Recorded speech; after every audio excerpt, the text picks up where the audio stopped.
d'homme est difficile à réaliser.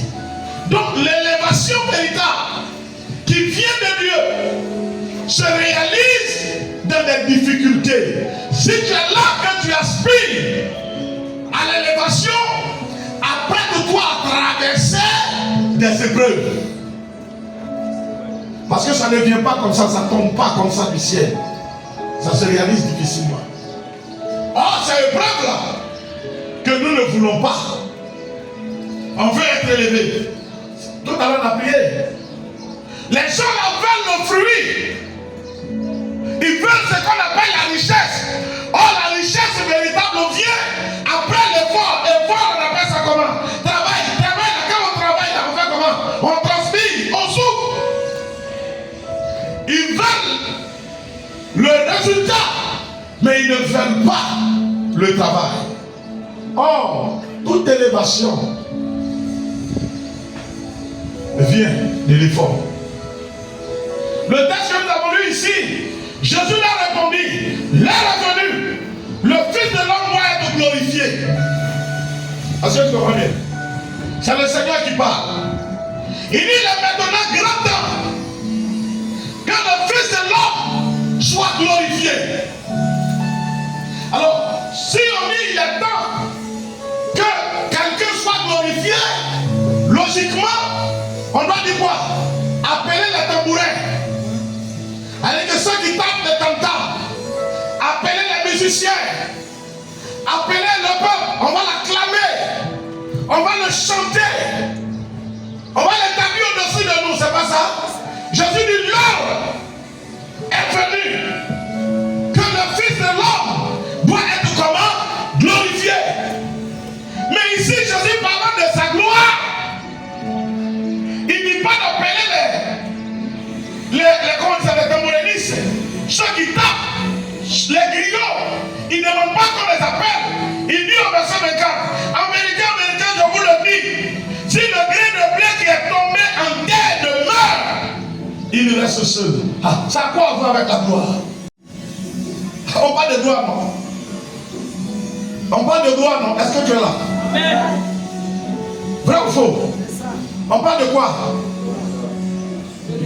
Jésus parle de gloire, d'élévation. Un homme qui est dans la gloire, il est comment? Il est élevé. Ça a quoi à voir avec un grain de blé qui doit tomber dans le sol? Mais effectivement, si le grain de blé n'est pas mis en terre, ne se confronte pas à l'étouffement, ne passe pas dans une période où elle paraît comme oubliée, elle ne peut pas germer pour demain donner d'autres grains. Ce grain-là va rester seul. Mais si on le met en terre, il va produire plusieurs. Amen. Est-ce que tu comprends bien? Amen. Jésus me dit quoi? Il me dit que celui qui veut être glorifié doit accepter d'être éprouvé.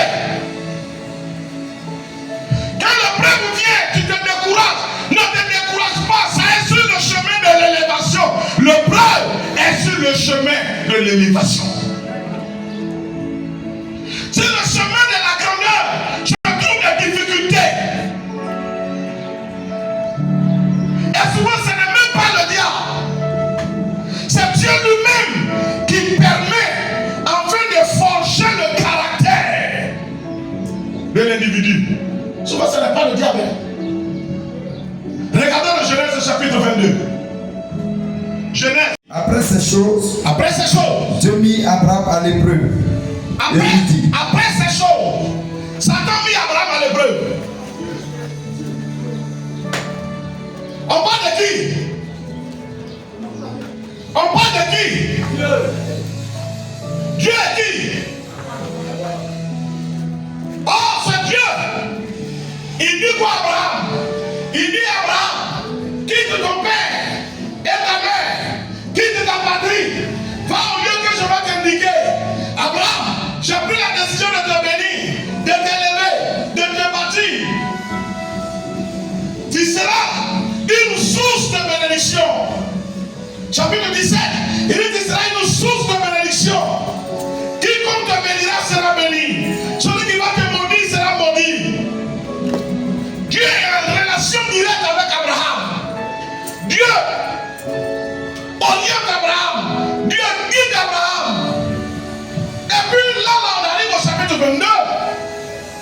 Il dit, après toutes ces choses, Dieu mit Abraham comment? À l'épreuve. Oui, parce qu'on est en train d'arriver à la phase pratique de l'élévation. Il faut qu'on sache qui est qui. Je disais à mon fils Yann, je dis, dans les années 87, 8, jusqu'à un certain moment, 95, par là, 16, quand je prie, à la fin, je me suis dit que ce n'était pas Dieu qui me parlait. Moi, à la question, c'est la question que je vais poser. Bon, l'enfant là, il te dérange quoi? Ah, Dieu, il occupe combien de places, le petit là? Toi-même, il faut voir. Non, aide-moi, hein. Commentons ça quand même. Donc, il n'est pas tombé malade de rien. De le soulever comme ça et puis je m'en vais l'égorger. Ah Dieu, toi aussi. J'ai rêvé avoir un enfant tellement je n'avais pas. J'ai voulu faire des liaisons. Mon serviteur, mon héritier. Et puis tu as souvenu de moi, tu as envoyé des anges. Tu m'as donné un seulement. Comme tu sais que ça fait, il est tout mon attention. Il est mon rêve. Et comme ça là, tu te lèves, tu dis ça lui, mais attends. Et l'enfant d'Agar. Agar n'est pas femme aussi. Je peux donner Ismaël. Ça fait quoi? Ismaël m'a donné un problème dans mes pieds ici. L'enfant de la servante là, il a devenu problème, il crée problème à Isaac. Si lui il est mort, au moins on est tranquille. Mais tu ne demandes pas, hein? C'est mon Isaac. Oui, parce que c'est Isaac qui te coûte cher. Il y a des épreuves. Quand ça vient, tu as l'impression que toute ta vie va s'arrêter là. Mais c'est parce que cette vie-là doit changer. Bien-aimé, je réfléchissais à ça et je suis reparti en arrière. Quand un enfant doit grandir, il tombe malade. Et souvent l'enfant tombe malade jusqu'à sa peau là, ça s'enlève. Quand un serpent veut croître en capacité, il enlève sa peau. Et c'est des moments de grande faiblesse. Si tu vas trouver un serpent qui est en train d'enlever sa peau, tu peux le tuer facilement parce qu'il n'a plus de force. Il n'y a pas d'élévation sans épreuve. Si tu veux avoir une vie transformée et changée, accepte d'affronter. Ne fuis pas. Parce que tant que tu seras dans la fuite, ça va tourner, aller t'attendre devant. Ça va tourner, aller t'attendre devant. Ça va tourner, aller t'attendre devant. Et tu vas te voir en train de faire du sur-place. Alléluia. Alléluia. Alléluia. Amen. Va dans la Bible. Va dans la Bible. Regarde autour de toi. Quand un enfant est en train de pousser dedans, sa vie va changer. On fait de la bouillie pour lui donner. Mais quand il doit passer à l'étape de bouillie, à la nourriture solide, qui va nous conférer assez de force, l'enfant tombe malade, tu as l'impression. Souvent même il va jusqu'à qu'il défecte, caca lève. On dit les sorciers sont en train de tuer mon enfant. Non, il est en train de grandir. Alléluia. Comme il faut mettre maman tout ça qui va là. Les sorciers les ont gâtés avant. Donc on met ça sur eux. Sinon c'est l'enfant qui est en train de grandir. C'est vrai ou c'est faux? C'est vrai ou c'est faux? Il n'y a pas d'avenir pour les paresseux. Il n'y a pas d'avenir pour les peureux. Il n'y a pas d'avenir pour les femmelettes. Mais ceux qui abandonnent vite, il n'y a pas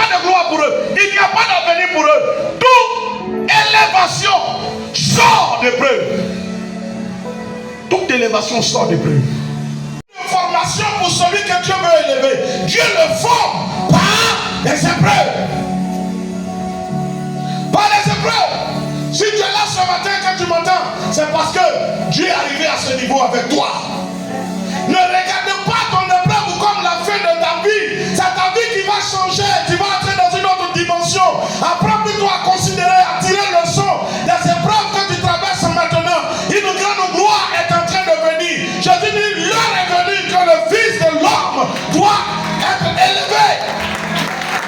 Mais pour être élevé, il faut qu'il soit comme le grain de blé qui tombe en terre.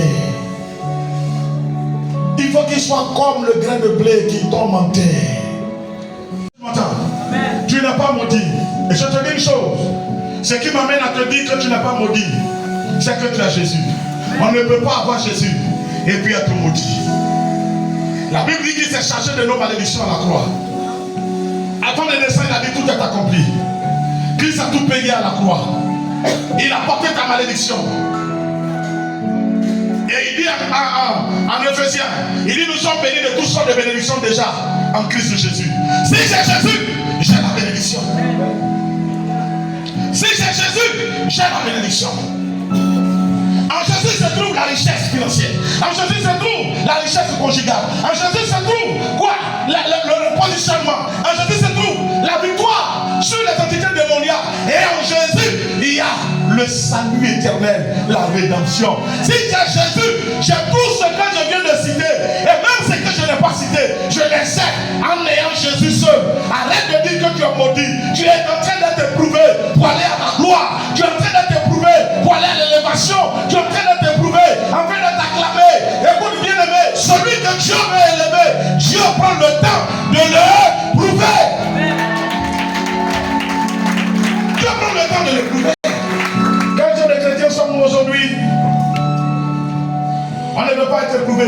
On lit tous les textes intéressants. Tous les versets chics. Le reste on les laisse.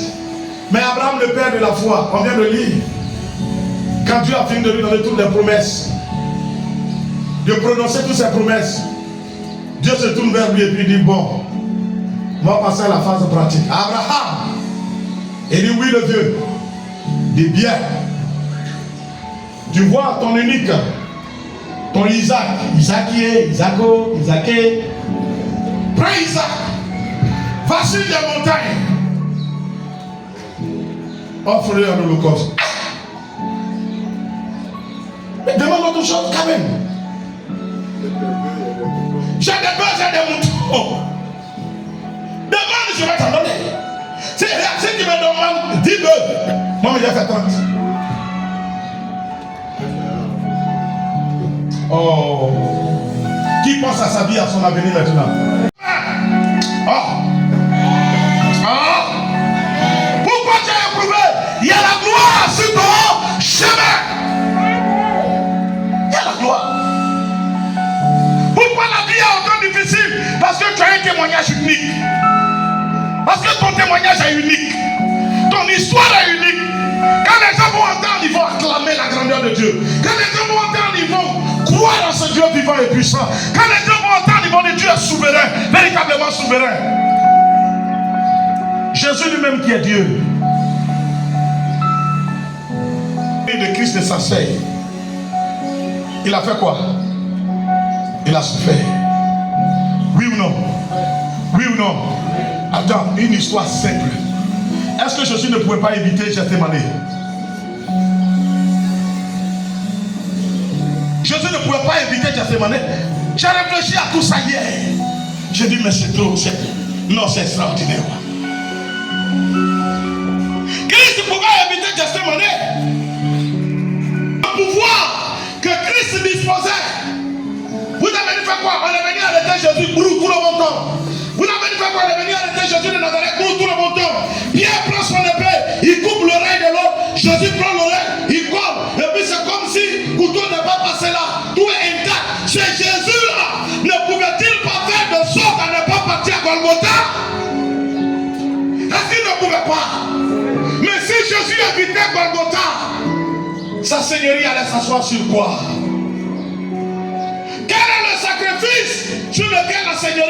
d'aller s'asseoir. Ton autorité à s'asseoir sur l'épreuve et l'expérience que Dieu te donne. David dit, le Dieu qui m'a délivré des mains des ours, des lions me délivrera entre de tes mains. Je vais t'abattre et je vais donner ta chair aux oiseaux du ciel. Quelle est toi ton expérience? Quelle est ton expérience? Oh, je parle à quelqu'un ce matin. Oh, de t'expliquer ce que tu peux comprendre.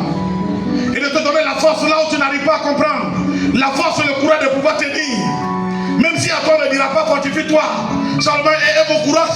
On ne te le dira pas matin, midi, soir. Mais je te dis, sur le chemin de l'élévation, il nous faut du courage. Parce que tu as besoin de persévérer. Tu as besoin de persévérer. Et dans tous les domaines. Il y a des femmes, il y a des gens, des hommes qui disent, moi quand je vais me marier, ça va finir. Tu mens, la vie change. Là-bas, il y a aussi son épreuve. Parce qu'on doit dire c'est une bonne femme, on doit dire c'est un bon monsieur, lui là c'est un bon mari. Donc il y a son épreuve là-bas. Il y a Félix Moulin, il y a son épreuve là-bas. Avant tu n'as pas tes habits, personne ne te parle. Là-bas, là tu es obligé.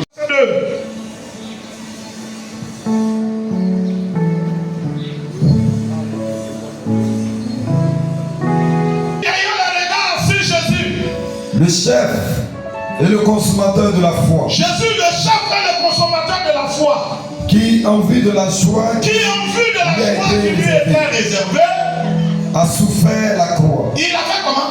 A souffert la croix. En vue de la joie qui lui était réservée, il a fait comment? Il a souffert la croix. Il a souffert de la croix. Qu'est-ce qui était réservé à Christ? La joie. Mais pour aller à cette joie, il a fait comment? Il a souffert. Et la Bible dit que nous ayons le regard sur lui. Tu m'entends? Que nous ayons le regard sur lui. Regarde Jésus ton modèle. Allons-y. Mépriser l'ignominie. Mépriser l'ignominie. Et s'est assis à la droite du trône de Dieu. Verset 3.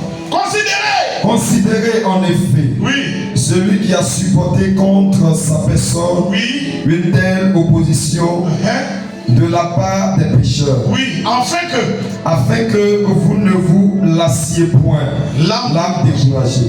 Merci. Mon frère, ma soeur, c'est là que je m'arrête. Si tu ne veux pas souffrir, tu ne peux pas vivre. Mais maintenant, ça en a fait un massivement. C'est-à-dire, si aujourd'hui, tu ne veux pas souffrir, demain, tu ne peux pas rire. Donc, arrête de prendre l'épreuve comme fin de vie. Tout le monde passe par là. Tous les grands hommes passent par là. Toutes les grandes femmes passent par là. Dans tous les domaines. Le directeur que tu vois, tu as envie, il a souffert pour arriver là. C'est comme ça que Dieu a établi la vie. Il n'y a rien qui est facile. Rien. Il n'y a rien qui est facile. Moi, je ne vois pas ce qui est facile. Si tu vois quelque chose, je vais te dire l'épreuve qui y a dedans. Même être chef de village. On était chez un chef récemment. On allait prier pour lui, oui ou non. Il est tombé malade parce qu'il dit quoi? Il n'arrive pas à dormir. Les gens ne laissent pas dormir. Il ne dort pas. À tout moment, il est sollicité. Il est tombé malade. Alors, quand on est ici, on dit les chefs sont bien. Qui a dit? Ça, c'est les chefs d'aujourd'hui. Les chefs d'hier, ils étaient obligés de rentrer dans l'occultisme. Ils étaient les garants des fétiches. Donc, quand tout le monde se promène librement, lui, il ne peut pas se promener librement. Tous les démons là le suivent. Ils disent que c'est pour le garder. Mais c'est pour compliquer sa vie avec tous les totems et consorts. C'est quoi qui est facile? Ce n'est pas à ton temps que les choses vont changer. Jésus a tout accompli pour nous à la croix. Mais pour que ce que Christ a accompli puisse se matérialiser dans ta vie, il y a un pan que tu vas traverser. Il y a un pan que tu vas traverser. Ce matin, je veux que tu pries pour la parole de Dieu à ta vie. Fortifie-toi et un bon courage. Dis au Seigneur, pour l'élévation qui m'attend, donne-moi la force de tenir et ne pas chanceler. Et ne pas chanceler. Demandez à ceux qui se sont mariés comment c'est difficile. La veille de mon mariage, ma femme dit qu'elle se marie plus. La passion traverse, vient de l'hébreu. Et tout élevé traverse des épreuves. Tout élevé. Il y a des gens. Le frère a rendu témoignage ici. Je ne sais pas à la quatrième fois son fils a passé le bac. Dans la vie, on ne s'en prend pas au rien. Le diable ne passe pas. Quand vous partez dans nos villages, il y a toujours des fous. Dans les villages, il y a des gens. C'est eux qui font toujours, ils mélangent toujours à faire des gens. C'est eux qui créent toujours des choses. C'est vrai ou faux? Les sorciers sont dans le village, ils font rien à ces gens. Parce que c'est tout, c'est son tour qui est là.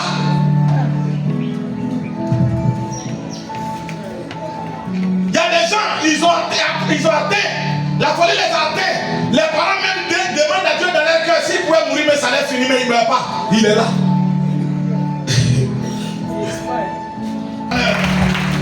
Et il y a pour toi un avenir de gloire. Il y a pour toi un avenir de gloire. Voilà pourquoi ta vie est autant éprouvée. Voilà pourquoi ta vie est autant éprouvée. Alléluia. Je cherchais et j'ai entendu que Bill Gates, que l'Éternel t'aide à arriver au bon port, dans le nom puissant de Jésus. Sois fort, sois grand, sois puissant, sois plus que ce que tu penses, au nom puissant de Christ Jésus. Amen. Tiens-toi debout et prie ton Dieu. Prie ton Dieu. Tape tes mains et parle.